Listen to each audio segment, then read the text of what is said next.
எனக்கு அதனால்தான் இந்த தேவன் எனக்கு பிடிக்குது. இந்த ஒரு தேவன் தான் அந்த உலகத்திலேயே மனுஷனை மதிக்கிற தெய்வம். மனுஷனை மதிக்கிற தெய்வம் எங்க?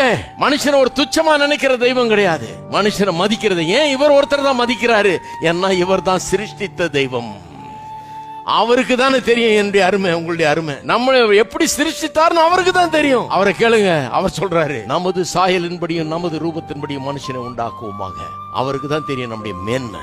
வேற யாருக்கும் புரிய மாட்டேன்னு பாருங்க. இந்த புரியாத ஆட்கள் தான் என்ன சொல்ற, நீ அங்க வா, இதை பண்ணு, அதை பண்ணு, சித்திரவதை, அதை கொண்டு வா, இதை கொண்டு வா, இப்படி பண்ணு, அப்படி பண்ணு, அப்பதான் அப்படின்றாங்க. கையை கொடு, காலை கொடு.